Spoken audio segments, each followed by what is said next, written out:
You're not going viral because you posted a video. You're going viral because of what's in the video. Hello, and welcome back to the Drama Coach podcast. Today, I'm joined by Brian Maitland. He's an actor, a professional content creator, and social media coach. Brian is also part of Actors and Social Media, which helps actors understand how to use social media in a more confident, professional, and informed way. And I really wanted to have this conversation today because whether we like it or not, social media seems to be part of the acting landscape. For young performers, parents, and actors starting out, it can feel exciting, confusing, overwhelming, and sometimes a little bit exposing. So today I'm going to be chatting to Brian about how actors can use social media well without losing themselves, damaging their confidence, or putting their safety and career at risk. We'll be talking about online presence, content creation, boundaries, safety, career preservation, and what performers should think about before they post. So welcome, Brian. Thank you for coming on today. Hello. How are you doing? Really good. How are you? I'm fabby. Absolutely fabby. I love that. I mean, for those that are, this is video, so everyone can see my wet hair. I had a shower 10 minutes ago. It's not grease. Good. Living on the fly. I like that. Yeah, I ended up cramming in far too much this morning. I like to roll that way. So tell us a bit about yourself then as an actor, content creator, and social media coach. So I'm an actor. I went to RCS I graduated in 2021, moved down to London, where I still attempting, musical theatre, screen. I've done a few things here and there. I had a small bit role in Beetlejuice 2, great experience. And throughout all of that, even when I was training at RCS, I started TikTok. So TikTok was a thing that I did for fun during lockdown, because there was nothing else to do. My degree got deferred for 8 months, so I needed a creative output. And that's when TikTok came into my life. It was a bit of fun. And then suddenly people started offering me money to make TikToks for them. And people started following me, and people were asking me to make birthday shout-out videos, and it just grew arms and legs, and it became the beast that it became. I didn't want any of this. I genuinely didn't want this life, but it was the life I was handed. Not that I would trade it for anything, but it's here to stay with me now. Awesome. And now you're helping others with it as well. And for a lot of actors, I think they're realizing that social media can really matter, but they don't always know perhaps how much it matters or how to use it well. How would you say how much social media matters for actors in particular? And do followers and numbers matter, and how can it impact an actor? Okay. Big question. You're asking for I think all of the content of my foundation course. Okay, we don't have to give away any secrets. You can give us hints and tips. You can give us little bits. I mean, very loaded question. I would say that one. Let's start from why it matters. Let's start from why it matters. Over the last 25-ish years, maybe we'll be closer to 20 years, we've noticed a shift in the power of reality TV stars to social media. You would see in the local regional panto wherever you are in the world, in the UK, if you're there, you'll see these reality TV stars taking pantomime roles, and if you were on Come Dine With Me or Big Brother, the roles would be going to people like that. Yeah. But now producers have started noticing that social media is sort of taking that place. I mean, there is still a place for reality TV stars. Absolutely there is. I mean, I would still argue that a lot of these people still have more weight because a lot of them do have social medias now. But a lot of producers are taking notice of social media professionals, and that is a way for producers to gain security. It's to gain some level of prestige, and it is guaranteed audience, guaranteed bums on seats. That's what it is at the end of the day. But what I also say is, because you asked me a question about, do numbers matter? Numbers in themselves don't matter. But what I always tell people, and there's a lot of critics out there that criticize people that cast social media influencers in productions, saying that they're only cast because of numbers. But what I want to say, I think, highlights why not just numbers, but what it represents, why it's important. Someone that follows you is a real person. They're a real person with their own ambitions, their own dreams, their own tastes, their own dislikes, their own opinions. They are real people. One follower is a real person with all of those things. If 100 people follow you, is 100 ambition, dreams, likes, like various tastes that have chosen to invest their time in you. If 1 million people, if 1 million followers have decided to invest in you, that is not 1 million people doing that out of a whim. That's 1 million people that have chosen you. And what producers see, what casting directors see, that becomes an industrial demand for that person to appear in certain productions, in certain projects. Hannah Lowther, we always talk about Hannah Lowther. Yeah, she's great. Hannah Lowther, I don't know how many followers she has at the moment, but I certainly remember a lot of people that would criticize Hannah Lowther for, not necessarily Hannah Lowther, but certainly producers that, well, they're just casting Hannah Lowther because she has this many followers. Now, I'll admit, Hannah Lowther is not my type of content. I don't vibe with musical theatre content. Ironically, I do musical theatre, but I'm not a musical theatre type person. Yeah, sure. I'm not an MT kid. I think that's best to describe. But that's what's great, isn't it? There's something for everyone. Right, exactly. You know, great to have different tastes. Yeah, but the thing about it is, however many million people follow Hannah, that was 1 million, 2 million, or however many people have voted for Hannah, essentially, to be in these productions. And that is potentially up to however many million people will go to see that production. It's not we're just hiring this person because they have a lot of followers. We're hiring this person because so many people have chosen to invest their time, their love, and their money into this certain creator. Now, I don't have near the success that Hannah has, but what I get now is I get people requesting me in certain venues in Scotland saying, well, can you play the Dunfermline Alhambra? Can you do Dundee Rep? Can you do the Glasgow Hydro, which has 12,000 seats? And I'm like, I will not be able to sell it anywhere near close to 12,000 seats, but maybe I might be able to sell it at a pub in, the south side of Kirkcaldy or something like that. So if there's any pubs in the south side of Kirkcaldy, hit me up. But what I'm saying is, people forget that numbers are not just a number; they are real people. They're almost always a real person behind it. Unless someone has purchased bots, and then you'll get banned for that. But a following is a vote of confidence. I think that's really lovely what you've said as well. And just touching on, there's different things that different people like. And I've used TikTok a little bit more, and that's how some people have found me and I've found them. And no, I don't have a very big following. I'm talking about hundreds of people. But you're right. Every one of those and lots of these people, we've communicated together, learnt something from each other, shared something. And there's that sort of, for me, quite a nice sense of community. And I think there are, and I've heard lots of criticisms. And I think I would be tempted to say that if I saw that, oh, well, maybe they've just hired them because they have a big following. And I think I saw on your website, actually, you were saying about it's not necessarily going to influence, I don't know, I think you were using Les Mis and Phantom as examples. They're already out there with a huge cult following over all of the years. There are always people who are going to turn up to those. But perhaps if there is, I don't know, a fringe musical or play that maybe no one would have heard about, if you put yourself with the right person with the right following, then that could absolutely build your production, I'm guessing. For context, for those that haven't seen the website yet, which is just about everyone, because I think the website only had like 200 visits so far. I was at a workshop it was a Cameron Macintosh workshop, and I got called up and to perform at the person doing it, I won't say who did it, they were looking at my spotlight printout, and they were looking at the About Me, and they're like, you have 60,000 followers. At that time I did. You have 60,000 followers. And everyone was like, huh? And then all the questions at the end were about social media, because I think everyone heard the dude call it out with some degree of, wow.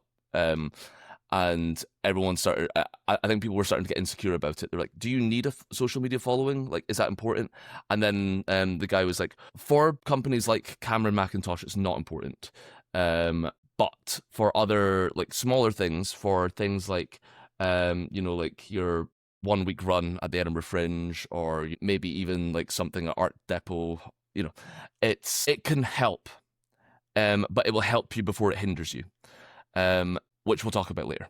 Okay, great. I like that. Definitely want to get into what can hinder, because I know a lot of parents worry about that, and young people, and myself as well. So this will be interesting for me as well.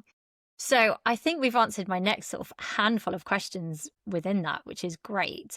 Can we talk then about safety and career preservation? We hear this, no more of this newspaper is tomorrow's chip paper. Now it's what you post online stays online. Think about it, be careful. Tell us what you're willing to share about this. Well, with online safety, with safety and preserving your career, there are so many mistakes that I see a lot of people doing, a lot of young people doing, but also a lot of older people too. If you have a lot of drama school kids following you, watching what you do, what I would say to them is watch the vlogs that you post. Okay, watch them back. So many drama school kids are unintentionally revealing everything about themselves, and a lot of them under 20, just over 20, early 20s. I see so many people doing their makeup in the morning, having their breakfast, and then showing themselves walking out the door, what street they're on, what railway station they're going to, what drama school they're going to, and showing what time they're leaving drama school Their daily routine, and getting the train back home. I certainly remember once. This wasn't a drama school student, actually, but it was. She was a Durham University student, and she posted. It was a beautiful video, of her morning routine going to Durham University. I should preface: I don't watch students getting ready with me routines. It's not something I do. It was something that appeared on my For You page. Sure. No. Well, I'm with you. I know your heart's in the right place for all of this. We're okay. But. I love Durham as a city, so yeah, anyway. But she posted this video of her leaving the house, opening her front door, showing I'm pretty sure it was the castle of Durham, and then walking up the street and into the university. I left a comment immediately saying, "Girl, take this down right now because you've just shown everyone where you live." And that video I think it had something like 2,000 likes, 3,000 likes. That was a lot of people that now knew where that person lived. She did take it down, I think, within 30 minutes of me posting that comment. People need to be very, very, very careful. On top of that, this isn't to do with online. So many drama school students and actually university students on that. They have, certainly on the London Tube, on the Underground, they'll have their lanyard with their student card and their face and name showing. Just be careful. Just be very careful. I know it's tempting to show how you managed to get into this great, lovely school that's probably very supportive and, the life that you want to live, and showing off to others that didn't get to live that life. It's very tempting to do that, but be careful. Very careful. On another note as well, once you've left drama school, it's a very particular type of content that I despise. Not on a taste level, but actually maybe on a taste level, but on a career damaging level. It's the notorious get ready, come with me to my audition videos. They're just about the worst thing that a professional actor can post. Just about the worst thing a professional actor can post. Go on, tell us why. I think I'm probably the only person that talks about it. I'm just about the only person that talks about it. And if any of your listeners or viewers are watching this, please feel free to disagree with this. Please stitch this as well. It'd be great for engagement. That'd be exciting, wouldn't it? Yeah. Absolutely. The reason why it's bad is, first off, you're going to dox yourself. You might dox yourself on where you live. Don't reveal where you live. But two, auditions are exceptionally vulnerable places. Especially if you go into an open call. Especially, and also if it's an invite only thing. The last thing you want to be doing is, first off, ruining your NDA, but two, exposing the fellow auditionees. People aren't there to get filmed. They're not there to appear in the background of your content. And another thing you don't want to do is you don't want to be showing the inside of the audition room. I have seen not so many, but I've seen quite a few content creators do this. Filming the inside of Pineapple, showing everyone else in the background. Yes, some people will join in the background and go, "Hey, how's it going?" But then there's people right at the back of the room that haven't consented to be in that video. And and the other people that don't consent to be in the video are the producers or the audition panel. The last thing they want is for their entire process to get put on blast online. And the thing I would ask people that are making Come With Me to My Audition videos, are you there to make content or are you there to book a job? If you are there to make content, your mind is not on the audition. Your mind is about what is on your screen and does this look good? Do I sound good? Yeah. You will get more fame or more influence or more views, more engagement if you book that job and make content about that job. Making content about possibly getting the job is not interesting.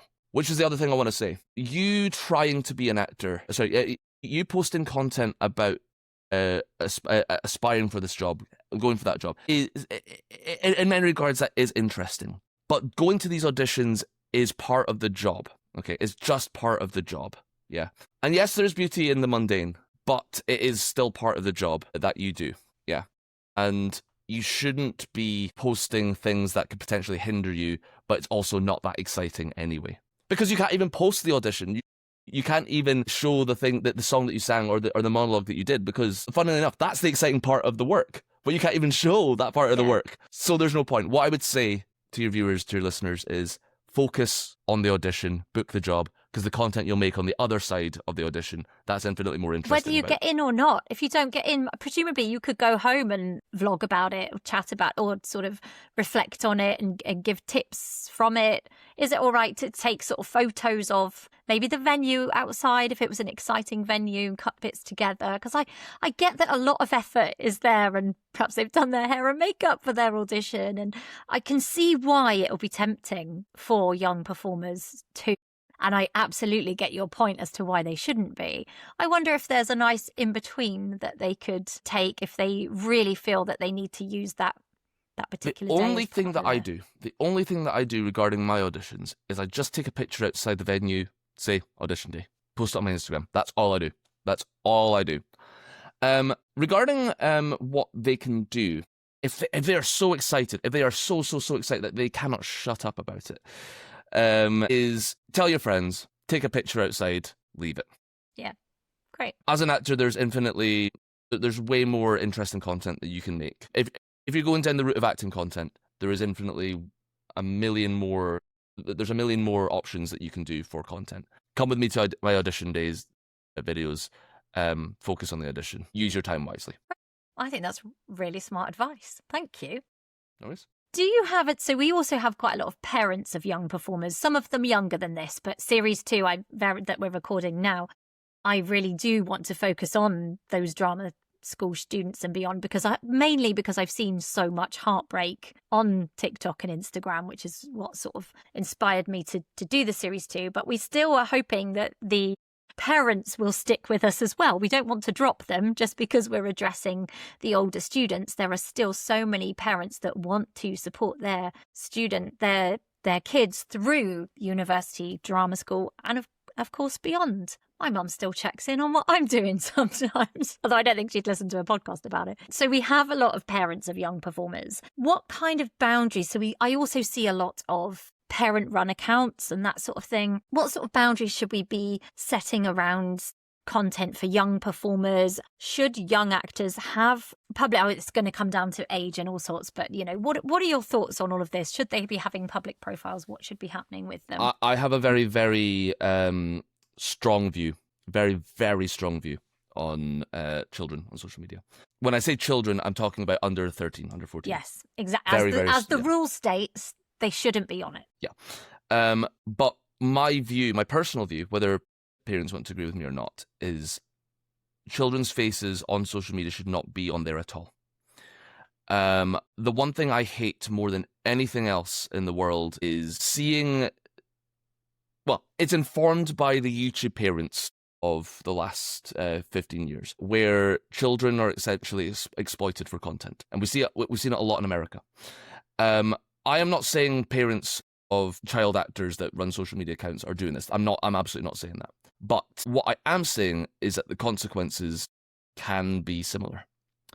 There are a lot of bad players out there, really nasty influences and bad people out there. And in this world of generative AI, posting your child now could be very, very harmful. You need to be aware, for any parents that are thinking about running social media accounts for their children, that is within your right to do so. But once your children's images are out there, you no longer have control over where they end up. My advice would always be don't do it, but for the safety of your child. If you want your child's career to be boosted by social media, that's entirely up to you. But the question is your child up for it, and will they thank you or hate you for it in 10 years' time? Yeah, I think that's the difficulty, isn't it? So with the really young ones, I absolutely see what you're saying. Then I've got a parent-run one for my youngest daughter, Lacey, so she is 11 now, and she's asked for it, and I don't let her go on it herself. But we also chatted to her agent about it as well, because, yeah, it is very...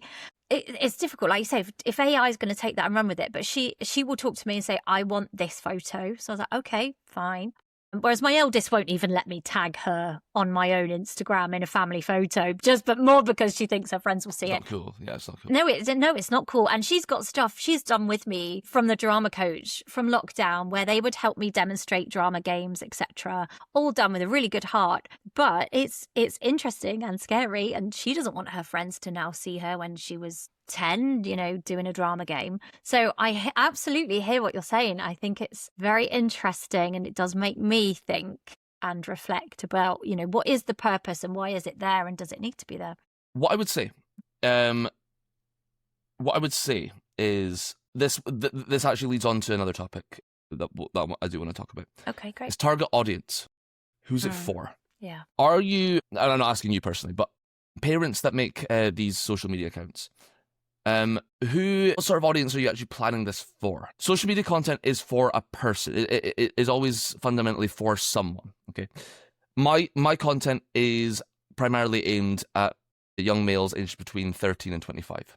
But when you're posting content of your child acting, their show reels, their headshots and stuff, are these for casting directors? Actually, I mean, as a parent, who are they for? Who would you be making it for? Such a good question, because for me, when we started it up, I said to Lacey, why do you want it? And what is it for? And we said it's to connect with other young actors like yourself and to learn from them. So I said, stop liking cats and kittens and sisters on the algorithm when I let you sit with me and on the phone, because that's not what we're looking for. We're looking for acting tips, connections, etc. But I like what you've just mentioned about casting directors. However, casting directors really, I would imagine, are going to be on Spotlight and other casting platforms. But I can imagine there might be parents thinking it's for my child to be discovered or found, whereas ours was very much it's to connect with like-minded parents, and because again, all parent managed account, parents, young actors, and actors a little bit older than herself, and what they've done so far and how they've done it. So that was our aim, but whether that's actually happening, I'm not entirely sure. There's absolutely merit in what you say. That is real possibility, 100%. The question though is, with especially on Facebook, there is, I mean, like I said, there's a lot of bad players out there, and there's a lot of people that would seek harm to come to children. Bear in mind, Facebook is unvetted, social media is unvetted, and a lot of the time people aren't who they say they are. Mm-hmm. You could, have you met these parents before? Yeah, Have no. you, some of them, yes. But maybe yeah, you have. Yeah. But I would put a lot of money on there at least being one person that has infiltrated these groups, pretending to be a parent of a young child, saying, oh yeah, this is my child called Beth. She's a 6-year-old actor. She's blonde. She's from Uganda. I don't know. And she is. She wants to get into commercials. Does anyone have any tips? And they get let into this group, and then all these parents of these accounts with pictures to their children will start responding, saying, "Oh yeah, they need to get an agent. Oh, by the way, add us. We're more than happy to give you tips. Great, thanks. I'll be sure to send you an email later." There's so many opportunities to compromise your child, but there's very little opportunity in actually getting discovered, like you hope. Because here's the other big thing: is there's a lot of these parent-run accounts. We're not in the age of Justin Bieber's social media anymore, where you just post one video on social media and you get discovered and get picked up by Usher. We're now oversaturated. Mm-hmm. We're now oversaturated. But now what that means is there's a lot of choice for bad players now. The people that you want to discover you are on Spotlight. They're on Backstage. They're on Mandy. They are on legitimate websites. Okay. You as a parent now need to weigh up: is the risk now worth the reward? And certainly, if I were a parent, I wouldn't be doing it. And I now see a lot of non-actors with non-acting children posting their child online with emojis censoring their faces, and that's if I ever became a parent. That's exactly how I'd approach it. They would have emojis all over their face. And if they wanted to be an actor, that would be absolutely open to them. But we would be doing it through legitimate means. Yeah. Awesome. Thank you for that. That's given me a lot to think about, and hopefully the audience a lot to think about as well. And again, hopefully they've got people that they can reach out to and discuss that with. It's so good to have. We don't want to scaremonger, of course we don't, but it's so good to have a different opinion, and an opinion that says, be careful. Obviously, you know about this. You've got, you've helped a lot of clients. So I think this is really valid and really worth hearing. Let's talk about content as an actor. So if you are old enough to be posting on social media, and I still think even for those teens, those that, I find it being a problem for my daughter, social media, or more consuming it and the time that takes, and that sort of sucks away. But that's a time for another topic. So if you are old enough to be posting on social media and you are happy to do it and you're hoping it's going to help your acting career, what are the kind of things you should be doing? You've already mentioned NDAs, and I've said this before. Don't go posting your auditions or your self-tapes because you're breaching things, and this is silly. If you want to do your bloopers out your self-tapes and make some content out of that, I think that's fine. But I think it's really difficult for actors to know what they should be posting. And I had Audrey on in season 1, and she talked a lot about social media and sort of being yourself on there. What are your opinions as to what these actors should be sharing? Yeah, I agree with Audrey. Be yourself. Absolutely be yourself. But to add on, what I would say is everyone is different. Okay. You run an account based on the industry, based on the performing arts industry. I mean, we ended up connecting because I'm a social media manager for an online acting school. So I do post that sort of similar content myself on that channel. But what would work for you wouldn't work for me on a personal level. And what would work for me wouldn't work for you. Okay. That's really interesting. Sorry to interrupt you, Brian, but I was like, so, you told me who you were and why we were chatting. And I thought, I'll have a little look on his TikTok. Perhaps I should follow it. And I was like, yeah, it's great, but it's not for me. I'm not going to follow it because that's not I don't want to tell the algorithm that. I was like, cool. Yeah, good for you. But you're so right. The things that we're going to post about are going to be completely different. Everyone is different. Everyone is different. Again, going back to Hannah, because she's a great success story. There are so many people trying to emulate what Hannah Lowther did. Bearing in mind, she did what she did. What year is it? 6 years ago. I keep thinking it's still 25. She did what she did 6 years ago, and what she did was the right environment and the right time for it. But so many people are trying to emulate what she did, but they don't necessarily have the vibe that worked for her, and they don't have the sort of the natural connection to that sort of content. If I tried doing what Hannah did, even back then, I would have flopped miserably, mostly because I'm not a great dancer, but also, but that's just not my style. And the target audience that Hannah appeals to is not the target audience I would appeal to. Okay, it's just not my thing. I'm a bass baritone male, and she's a fantastic dancing soprano, the triple threat soprano, which that appeals to a lot of MT kids. What I would say is know the sorts of people that you appeal to, and know the sort of content that would appeal to them. Ultimately, as I said on the last topic, content has to be for someone. It's got to be for a specific type of person. I can't tell you what that is without speaking to whoever is listening, which is a great advert. A great segue to come book with me. We will link it all in the show notes. Don't you worry. But yeah, there's a lot of warnings I have as well for social media, but I could go on for ages and ages and ages. But me talking about who's it for leads nicely into follow for follow. Okay, Lisa, are you guilty of follow for follow? I don't think I am, and I think I feel bad about it. I think I should follow them because they follow me, but no, and no. I don't think I am, but I feel guilty about not doing that. So, if we resonate, then but I gave you that example. I didn't follow you on TikTok, and I felt bad about it, but I had a good look, and I thought, good for you, but no. And I'm glad you didn't. You didn't. Follow for follow is just about the biggest killer of every social media account. Doesn't matter if you're on Instagram, TikTok, etc., etc. Follow someone because you like their content, not because you're their friend. Okay. Especially if you're trying to grow your account. Yeah. I have seen so many. I manage several social media accounts, and one of them I opened for the first time when I first logged in, and they were followed to so many things that were not related to that industry. They were following, plumbers. There was a theme park in there. There's actors as well, actually. There was a whole bunch of things that were not related to that industry.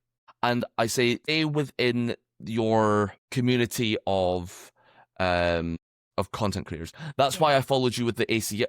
Yeah, it made sense. Yeah, absolutely. Censored. Oh, okay. That's why I followed you with that other account. Yes. Because that was related to acting content. But I didn't follow you with my main account because you're not within my sphere and of ditto. Content. I'm glad that's mutual now. I'm actually glad I did that. But I did doubt myself and think, oh, that seems mean. But I'm it didn't straight up seem honest. Right. Cool. I am straight up honest. Whenever I get a friend of mine, usually an actor friend of mine, logging onto TikTok, and they say, "Oh, hey Brian, I've just logged onto TikTok. Do you mind following me back?" And I'll be very, very honest with them. I'll say, "I'm sorry, but no." And the reason I'm saying no is because I don't want to hurt your account. Not because I hate you. Sometimes I do. Not because I hate you, but because if you have 5 followers and one of them is myself, and I don't watch acting content. But if I see acting content that doesn't resonate with me, I'm not watching 2 minutes of your Shakespeare reel. I can't be arsed. However, come and find me because I would love to sit and watch 2 minutes of your Shakespeare reel. Exactly. I'll definitely follow that.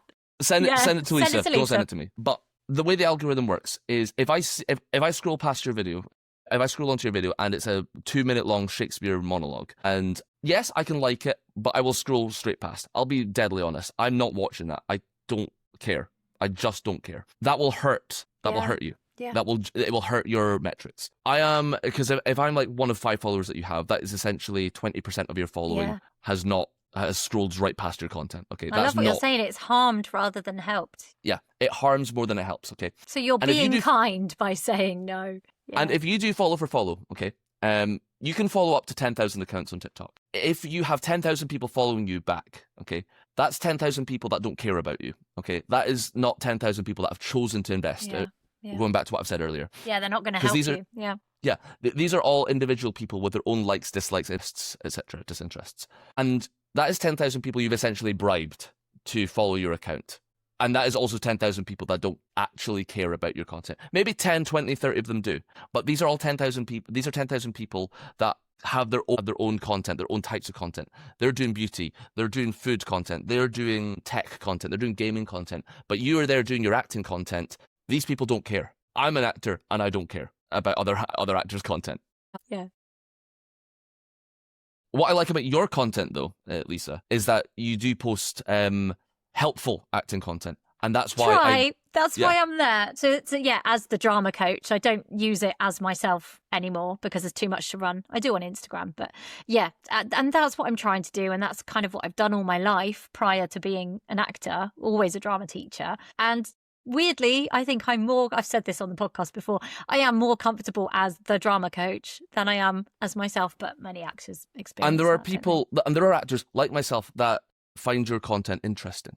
The reason I haven't followed with my account is because my account is strictly a creator's account, and I need my account to be within that sphere. Absolutely. But that's why I follow you on the other account, because your account, because your content is useful. Your content is useful to me, and that brings me on to my next point: is your content useful? Is it useful to you? Is it useful to audience? Or are you just putting it out there for the sake of putting it out there? Oh, that's a good one. Because I've got it whirring round in my head going, well, for me personally, I really like making my content because it makes me a better actor, teacher. It consolidates the things I was teaching last week or whatever.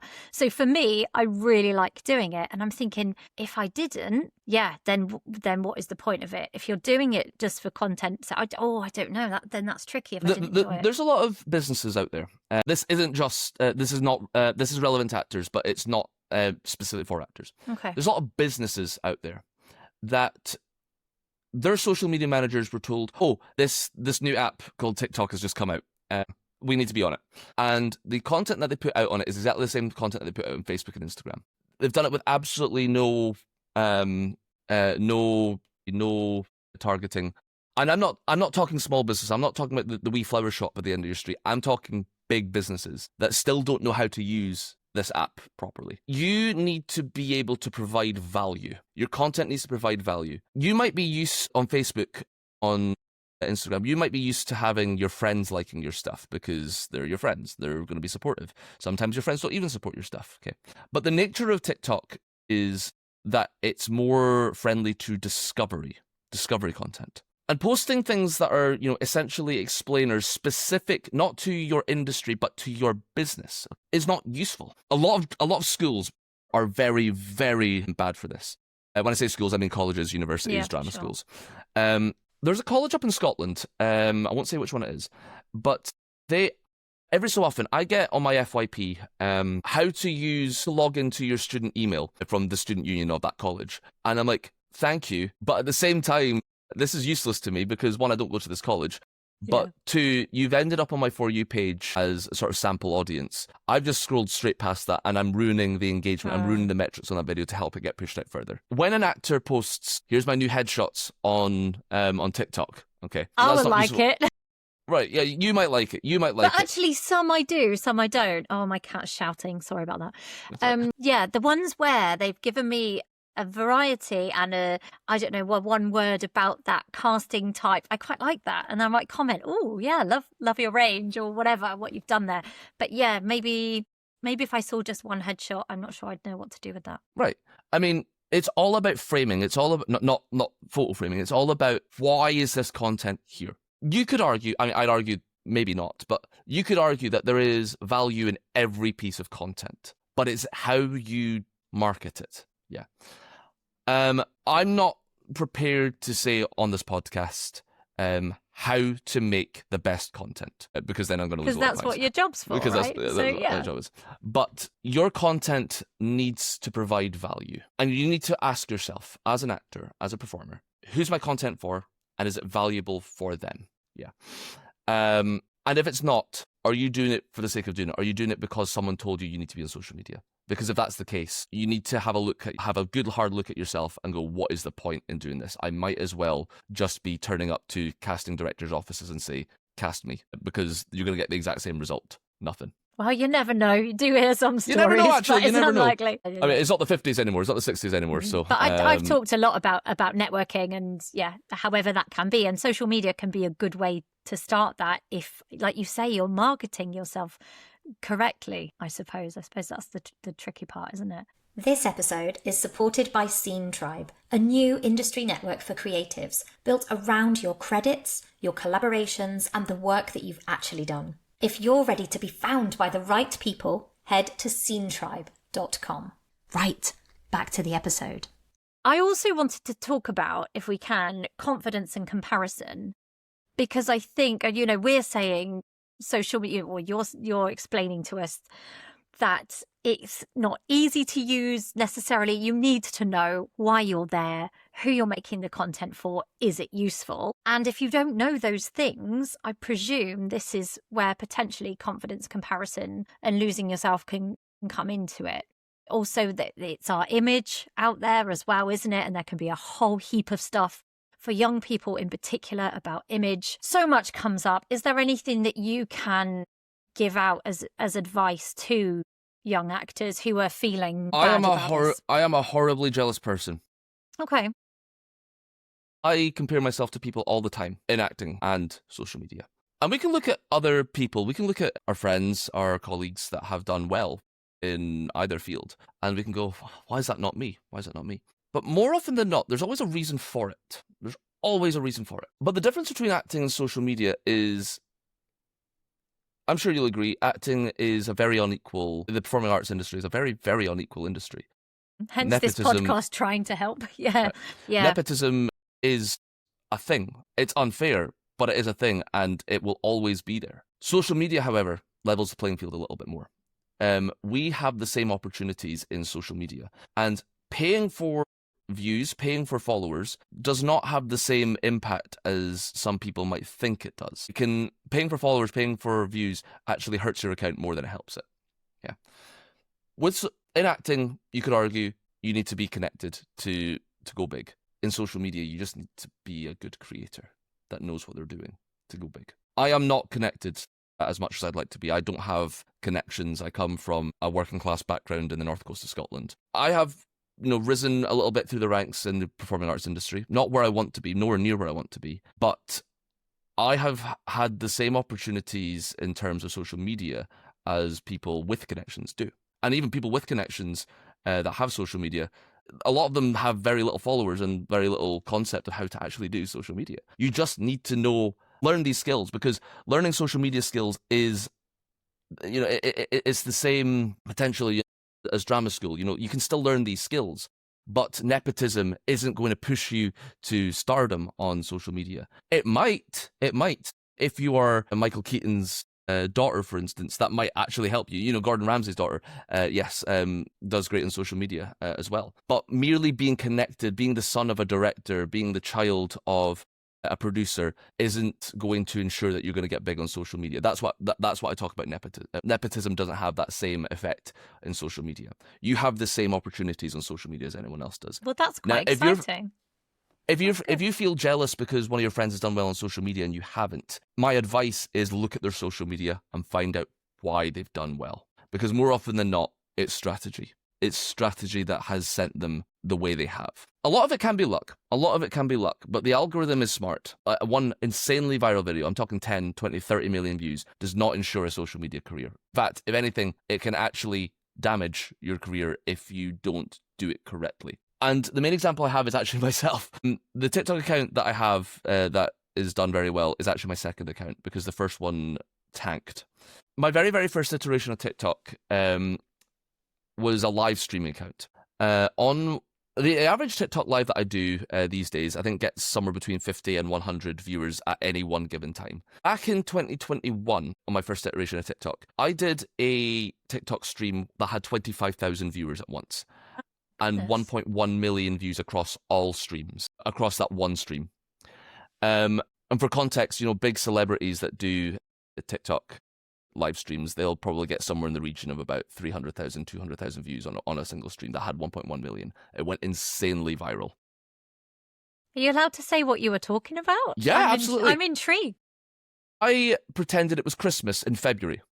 Okay. I had a Santa hat on. It's actually just over there. That's the same Santa hat. I had a Santa hat on. I had a Christmas tree behind me, and I played Christmas music in February. And I was like, "Merry Christmas, everyone! It's Christmas." And I had this. There was a filter that was like countdown to Christmas. It was broken. It said Christmas was 3, 4, 5 days because I did it over the course of a month. And it was, and this one stream, it was like 3 hours till Christmas. Okay. Despite it being like March the 1st or something, or like yeah. February the 28th or something ridiculous like that.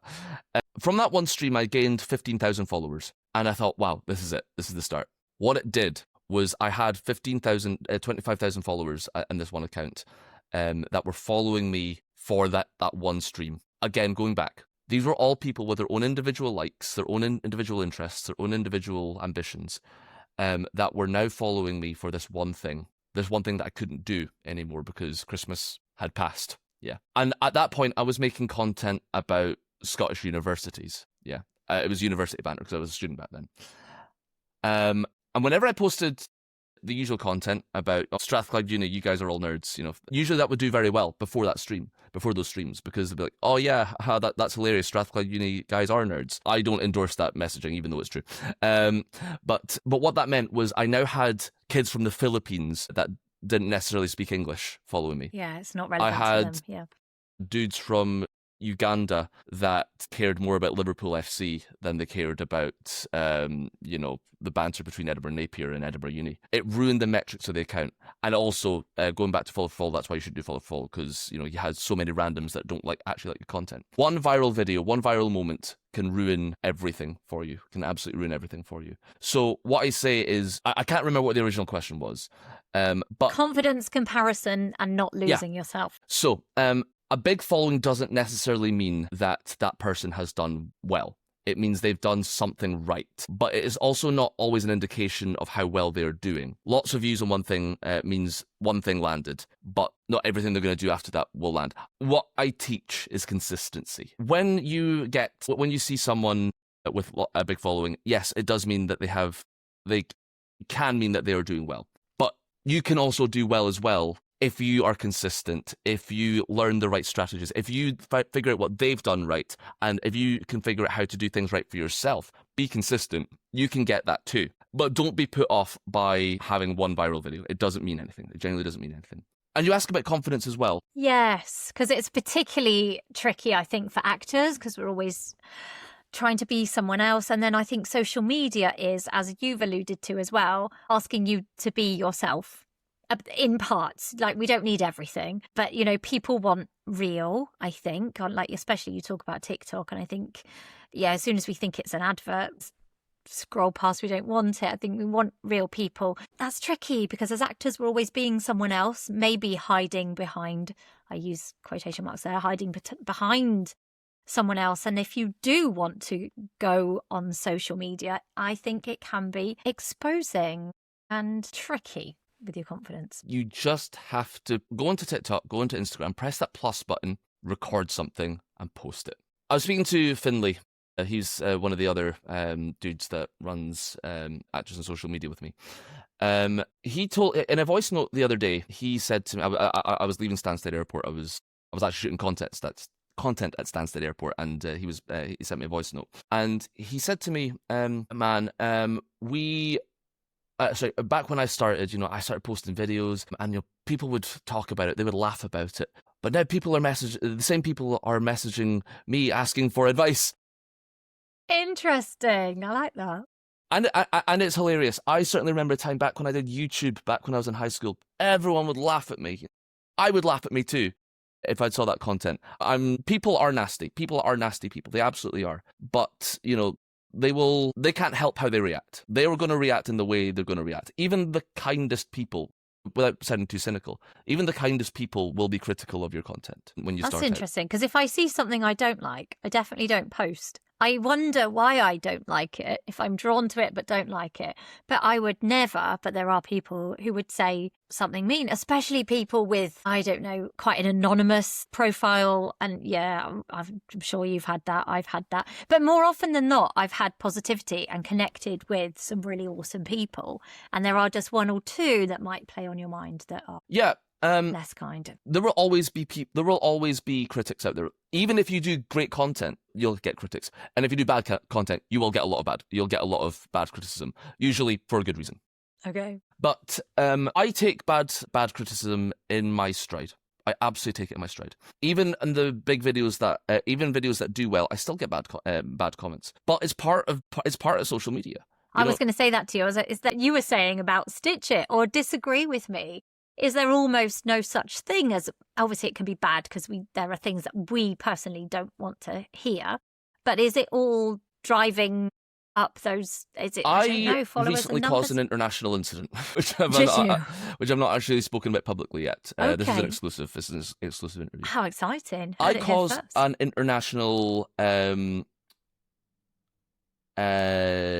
story in the Democratic Republic of the Congo last month. Blimey. Where I was doing this World Cup song series where I was singing one song from every World Cup nation, where I sang a song from the Democratic Republic of the Congo. I don't speak Lingala, and the whole charm of this series was I'm singing in different languages. Okay. And it went the way I expected it to, but nowhere near as big as I expected it to. So I sang the song, and it's still up if anyone wants to see it. It's still up.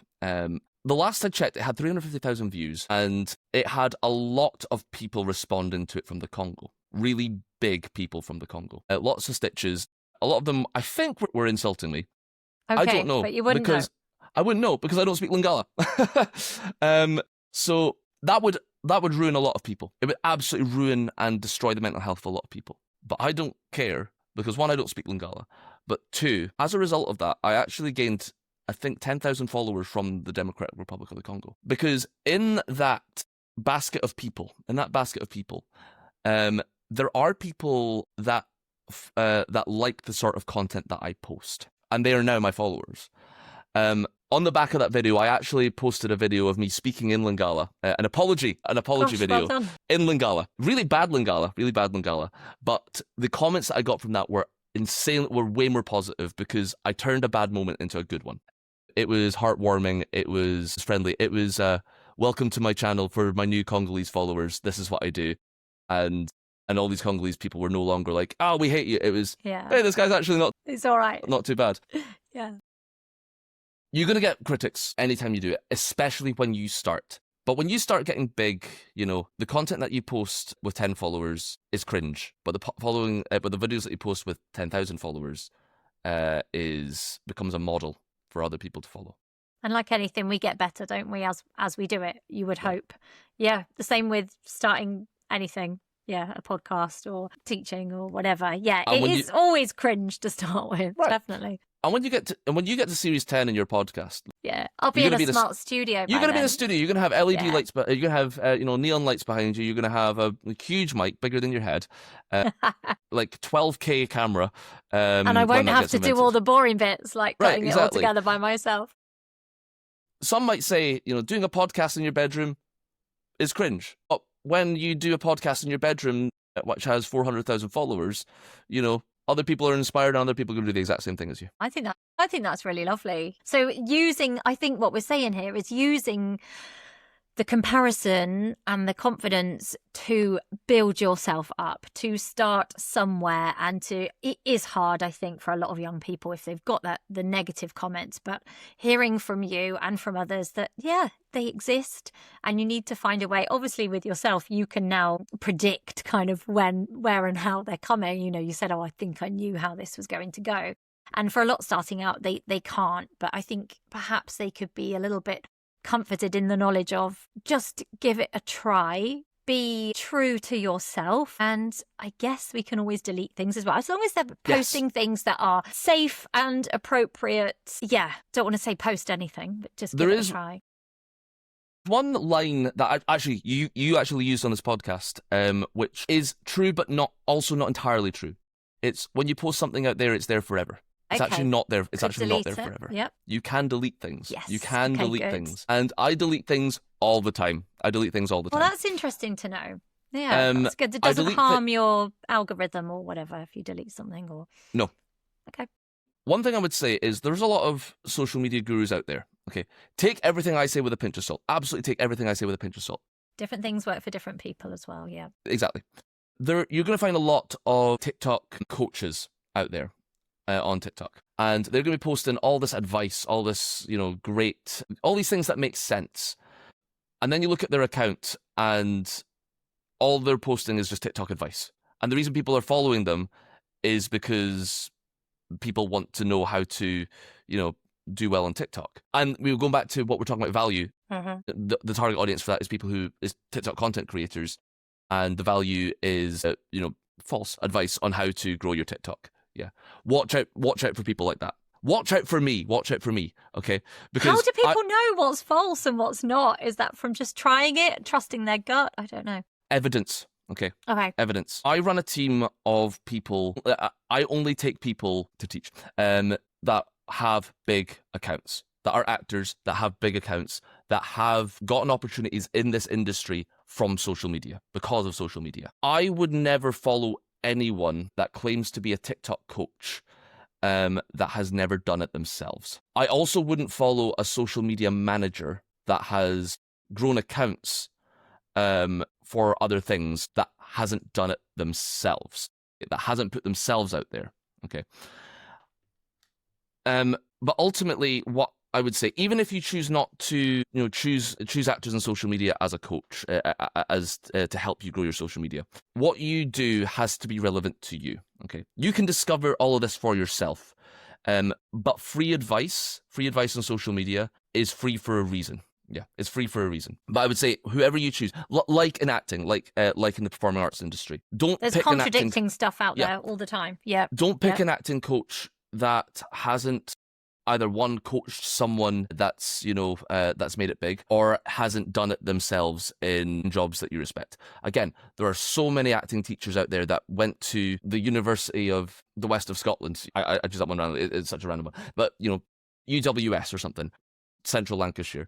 They've done a BA in drama or acting, and then they've just set up a website and done drama teaching, acting coaching, whatever. I mean, it's up to you if you go with them, but without industry experience, you wouldn't take an acting coach that's done nothing. I've got a whole podcast on picking your teacher and what resonates and stuff. So check that out if you're unsure and looking for a... And on that pick a social media coach that has done it before. And every single one of the teachers at Actors in Social Media, we've done it before and we're still doing it right now. Advice. I've got a kind of little list of practical tips here. And you may or may not want to share because we don't want to be giving away your business. So if an actor wanted to improve their social media presence this week, what are 3 simple things that they could do? 3 simple things that you can do this week. 1, figure out who your content is for. 2, delete any content that's not useful to you. And 3, find your community. Find your community. Social media, a lot of the time we forget that social media has the word social in it. Mm-hmm. It is about socializing. Yeah. You mentioned earlier about making accounts for your children to connect with other parents and children and stuff. I'm not saying follow other actors, but make friends with other actors. Because ultimately, on social media, we can learn from one another. We don't necessarily need to follow one another, but we can. But the way the algorithm works, you actually appear a lot on my FYP. You do appear a lot on my FYP. Yeah. Sorry about that. I don't need to follow you because I see your stuff all the time. It connected us for this. Yeah. But yeah, make friends, make a community because it is a difficult industry out there. Yes. And keep the social in social media. But don't do follow for follow. Yeah, that's the 4th thing. That's don't really do good. That's a good bit of advice that I didn't know about. And I'm going to add a 4th piece of advice for free. Bonus. If you have done follow for follow, okay, delete them. Okay, delete them. Do the honourable thing as well. I would say. Delete the people that delete their follows as well. I would say if you are not at the place where you have fans yet, don't turn people into fans. Don't turn people into fans. The thing I hate the most is when I've noticed someone's unfollowed me, but they've left my follow on, and they were friends of mine. I'm not your fan. I'm not your fan. Okay. Yeah. But do that if you want to. What's it's the something I would difference do between? personally. Sorry. What's the difference between a follower and a fan then? What do you mean by that? They're mostly the same things, but it's how you describe them. I would say anyone that I went to drama school with that is following me on my Instagram and I'm following that, they're followers. They're friends of mine. Yeah. Sure. Yeah. But anyone that follows me on TikTok, I'm talking about the 14-year-old lad that lives in the south side of Glasgow that I've never met before. He's a fan of mine. Yeah. They're a fan sure. of mine. They are a follower of mine, but they like my stuff. They like my content. They don't know who I am, but they like my stuff. They're a fan of mine. But if I did a follow for follow from someone from my old university or something, we did follow because that's what we did. We're friends and stuff. But then they decided I'm not their friend anymore. They've unfollowed me, but they left my follow on. I'm not your fan. I'm not your fan. So it's polite to. Can you do that then? Can you remove? You can remove them someone's from follow. you and you from them. Yeah. I would say it's not something you have to do. It's just good etiquette. It's just good etiquette. I mean, if you really want to go all out and you've got time, I suppose you could let them know why, couldn't you? You could. I'm just having a clear out and only following things that are relevant to my account. No offense or whatever. You can That's do a lot that. of admin. But I would also say as well, don't take yourself too seriously if you are not at a stage where you should be taking yourself too seriously. Oh, that's great. The biggest people on social media, they all started off doing it as a hobby, yeah, and they got big because audiences were like, "Oh, this guy's not taking themselves too seriously. They're a sound person," Once you reach the point of I'm making money off of this, I'm getting brand deals and I'm getting audition invites. Yes, then take yourself seriously, Yeah, absolutely. But there's nothing more off-putting than someone that is calling themselves Brian Maitland official or Lisa Setham official. DM for inquiries and they have 50 followers. Sure. And they're not following anyone back, or they done follow, but then they remove that follow because they want their followers low. No, that's a great way. It's a great way to make enemies. It's a great way to make enemies. We don't want to do that. We don't want to do that. And another quick one is, in your opinion, how often should actors be posting on social media? It's up to them. Perfect. The false advice out there from the free advice is post 3 times a day. Whoa, really? Yeah. Oh my gosh. People say post 3 times a day. That is a great way to burn out, and it's a great way to never do TikTok ever again. My family would never see me. I'd be glued to my phone. I'm going to give one piece of really good advice, which I was not planning on saying today, but this I had good advice, voice versus noisy advice. So yeah, let's hear it, please. So, post whenever you want, okay? There is no such thing as ideal, optimal posting times. That's false. You don't have to post 3 times a day. I have done entire 6-month breaks without posting. I come back and I get 1 million views and 100,000 likes. Yeah, it's happened before. It has happened before. People that post 3 times a day, are you just posting for the sake of posting for 3 times a day? Quality over quantity. Yeah. There is something to be said about you can post a lot of videos in one day and cast a wide net, etc. But if you're posting 3 bad quality videos a day, yeah, you're just posting 3 bad videos a day. And people that are swiping through TikTok or Instagram, they are real people. They are real people. They are not that view that number that appears on the view count.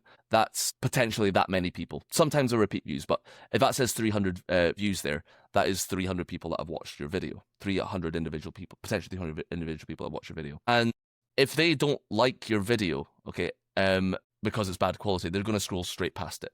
Okay. Can I jump in, Brian, about the bad quality thing? So in my mind, bad quality originally would be something that's not well put together or not very, I don't know. Whereas I think so we want good quality in quotation marks, but that doesn't mean it has to be super polished or edited, or does it? It can, I think you were talking about the quality being the reason for the video. The value. I think the purpose, the value. Lovely. So I could still just chat to my phone quite casually. It doesn't have to be. I mean, sometimes I like to set it up with some nice lighting or whatever, but it doesn't, when we say bad quality, it's like bad as in not useful or interesting or meeting your audience. Yeah.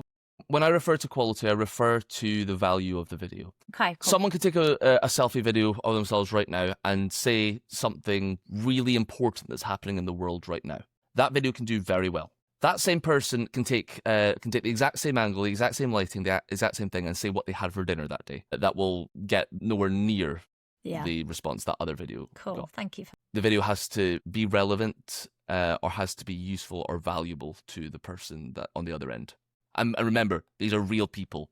You're not going viral because you posted a video. You're going viral because of what's in the video. Thank you. Is there anything you wish had come up before I go into your little quick fire at the end, Brian? Is there anything that you wanted to share that hasn't? I don't think so. I would say before spending money on various training, this doesn't just apply to social media. Ask yourself, what can social media bring for you? Do you need it? Do you need social media? If you're a child actor, I would argue no, you don't need social media. If you're someone that's trying to get discovered, someone that's trying to get seen for certain fringe productions or certain productions, then you might need it. Then it might be worth investing in social media training.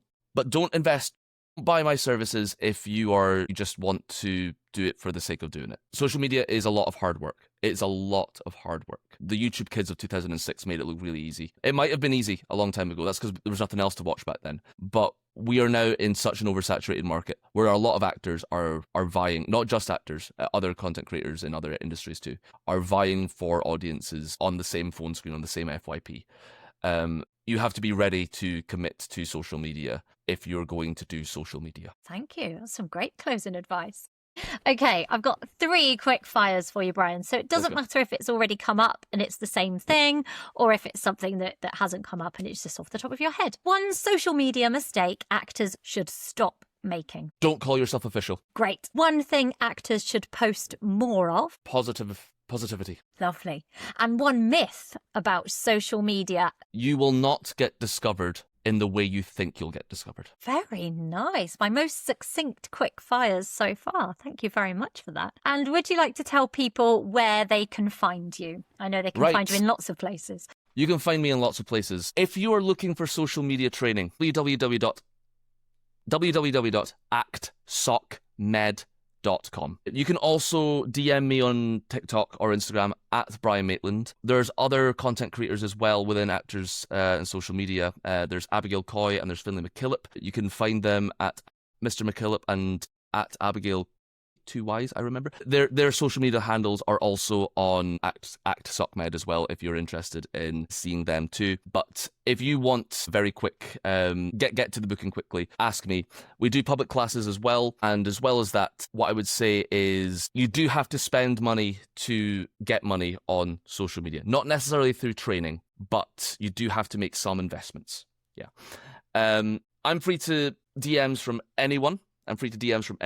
And if you have sat through this entire podcast, right at the end, this is an exclusive discount. If you quote the phrase, I watched drama... what was the name of the podcast? The Drama Coach podcast. If you say this is the discount code. Okay. I watched the Drama Coach podcast. Please give me a discount. I'll give you a discount. Amazing.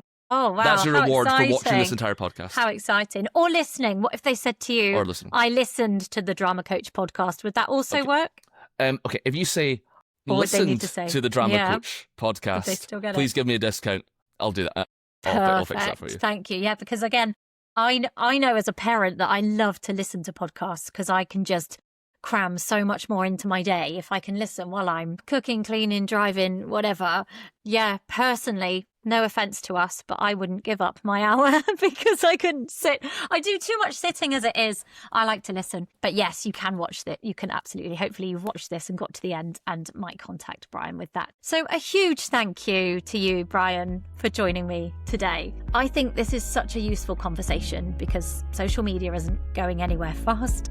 And for actors, it can be a brilliant tool, but only when it's used with thought, care, and boundaries. For young performers and parents, the key message is, well, maybe not for the young performers, but definitely for those that are old enough to use social media, I think the key message is be visible, be safe, be yourself, and protect yourself. And remember that your online presence is part of your professional work now, so it's worth treating it with the same care as your training, your auditions, and your reputation. If this episode has been useful, please do follow the Drama Coach podcast. Share it with another performer or parent, and come and find me at The Drama Coach on socials for more acting tips, audition advice, and honest conversations about the industry.